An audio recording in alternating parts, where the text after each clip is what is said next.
I'll admit, I had my reservations about this Commander Jameson. I looked into his background and apparently he climbed the ranks of the Pilots Federation with unprecedented speed. He's revered by other pilots. But that doesn't mean he's suited to the task. But then, it struck me. All we need is someone who can get the payload where it needs to go. The hard work, the development of the mycoid, has already been done. All Jameson has to do is push a button. The important thing is to play up the whole saving humanity angle. Make him feel like a hero. That should stop him asking too many questions. And if everything goes wrong, we can just pin the blame on him.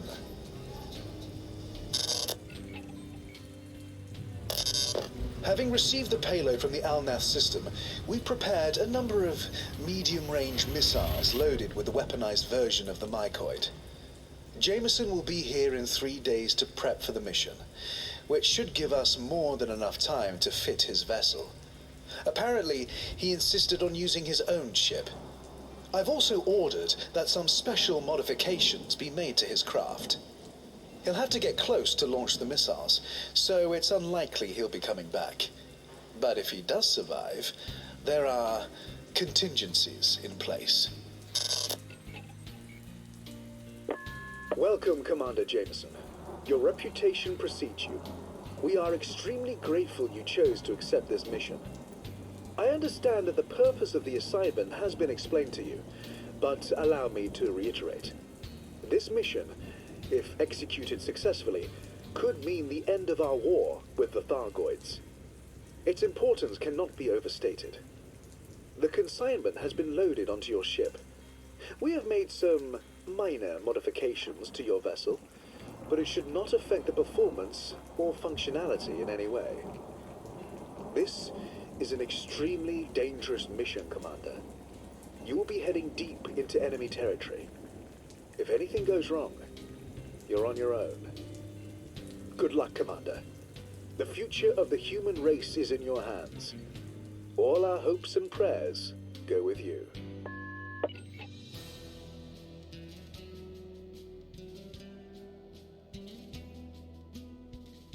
What's up, ladies and gentlemen? I am Guru951 and welcome back. So, since the release of episode 2 of the Quest for Raxxla series, I believe I may have discovered something real intriguing. It's got my eyebrows raised pretty high this time. To truly understand what I'm about to say, it's going to be helpful for you to go watch episode 1 and 2 of my Quest for Raxxla series, and then come back to this. But if you don't have time, I think that what's going to be shown here will be intriguing on its own. Now, if you did catch episode 1, you'll know that based on the 1982 book, The Alien World, The Complete Illustrated Guide, the Oisir-Raxxla sector neighbored our own, and the Oisir were the dominant species of it. And through their ability to turn into basically any machine with the circuit board, they remain invisible to us. At least that's how the story goes. We found that the Oisir were born in a globular cluster named the Saramandara Pearls. And the word cluster will be the focus of this video and this possible discovery. I'm really freaking hyped about this one, so please leave me some feedback. Hopefully the data will prove the point. Now, in episode 2, we covered the 1984 Dark Will novella. We learned that upon meeting his new mentor, Rafe Zetter, Alex Rider also meets his co-pilot, Elyssia Fields, who comes from the clone world Torge. And she goes on to tell Alex about how she was incubated in her mother's first cluster. Here we have another reference to clusters. And just bear with me on this one, but I feel I need to add it. If you know me, you know I believe that Pink Floyd is an intended key to solving this puzzle. This is based on an interview with David Braben, the creator of Elite, where he stated that Pink Floyd's The Wall is his favorite music album, and the use of the names Gilmore and Taylor within Tau Ceti, the birthplace of the rumors of Raxxla in 2296. Gilmore Orbiter orbits Taylor Colony, which is home to the first place we found alien life, which we promptly put in zoos and then used their planet for crops. Gilmore, of course, being singer and guitarist to Pink Floyd, and Taylor being his guitar tech since 1972. He gave him that signature sound. If you listen to the first track of The Wall, In the Flesh, it'll make a lot more sense. I made a video of it a while back for this sort of thing, and it's going to be linked above right now and in the video description below. The first track of their Division Belt album is called Cluster 1. Something I learned spending so much time researching and charting constellations is that there are what's called open clusters within many of them. You can check out my thread on the official Frontier forums. It's called Take the Constellations Tour, Choose Your Adventure. I'll put the link for it in the video description below. And in that thread, we have so far charted 29 of the 88 official constellations for navigational use within the Elite Galaxy. Open clusters are at varying distances, and sometimes those distances are pretty extreme, and they don't typically help form the image of the constellation. They simply exist as notable features within them. These are most notable for us when we see them in the distance as a line of bright white stars, such as the Siren of the Spinward Stars, the NGC 7822 nebula. But not all clusters are primarily blue-white, and many actually go unnoticed. However, with Elyssia claiming to be from her mother's first cluster, it got me thinking, what cluster is the closest to Sol? It turns out that the Hyades cluster is the closest at about 153 light years from home. This sits in the Taurus constellation, as do the famous systems such as Maya, her 6 sisters, and Delphi, or Delphi, however you want to pronounce that, though the Hyades cluster is a bit separated from those systems. I noticed this place a few weeks back while streaming, and I thought it was a little peculiar, but I really couldn't see much else at the time. And many of us have in fact been here for sure. It's a highly traveled area of space. But the first system that stuck out to me was Ain. So we go there and we find the comms beacon that leads us to Taylor Keep. Remember Tau Ceti, Taylor, Keep, and 12 Trianguli on planet A1.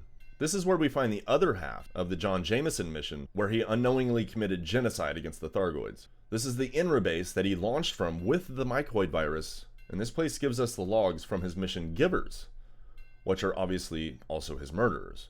But this is not all of it. This gets bigger. We find in the Hyades Cluster Wiki, once again in the video description below, that early 1900s author of horror fiction, H.P. Lovecraft, author of Inhabitants of Carcosa, Ambrose Bierce, and Robert W. Chambers, who wrote the King in Yellow series, have all written about the Hyades cluster before. And it's associated with a place called Carcosa. Now, within most stories of Carcosa, it's associated with some form of a king in yellow, and it being a mysterious city. This really made me curious, because Lovecraft is someone I've already been researching for quite a while now on this quest, and I've found various intriguing locations associated with his name, and I really wasn't ready to start talking on him just quite yet. But things are what they are. The writing for future episodes about him is actually being done actively, and so finding this is just something a little extra, if not a lot extra. In his story Shadows of Carcosa, we find that it existed on a planet in Hyades. Now, to understand what I'm about to say, you will need to listen to your Dark Wheel Codex aboard your ship, where they state that the Dark Wheel operate out of a low-powered and undetectable station orbiting the 8th moon of an unnamed gas giant. We have a system called Carcosa. It's in Colonia, and it has a gas giant with 8 moons, and the controlling faction is the NPC pirate faction, the Nameless. The definition of Nameless is unnamed, and according to the Codex, it seems we are after a pirate treasure. Now, the thing about Carcosa is that many of us have been there. It's a very popular system, and many have actually suspected this system based on the faction name and the gas giant, but the evidence has never been all that strong. I myself have speculated about this place for quite a while, but it just didn't have the support of evidence to really kind of put it all together, because obviously Colonia and Carcosa is over 22,000 light years away from Earth. So the idea of the Dark Wheel station being out there is a little off-putting, I would imagine. But the interesting thing is that nobody really talks about this. My question is this the proof we need? Is Carcosa home of the Dark Wheel station? Considering the high amount of weekly visitors to this place, and the station still not knowingly having been found, how can we find it? There are various rumors about Thargoids in Colonia, which if you know anything about Colonia or Thargoids, you know that doesn't make sense. But with the Hyades cluster within the Taurus constellation, which connects us to Thargoids, I have this idea that maybe we can use Thargoid tech to find it. I'm not really that great at Thargoid technology, so I'm just gonna put this out there. This is all really just way too uncanny for me. There's too many connecting points.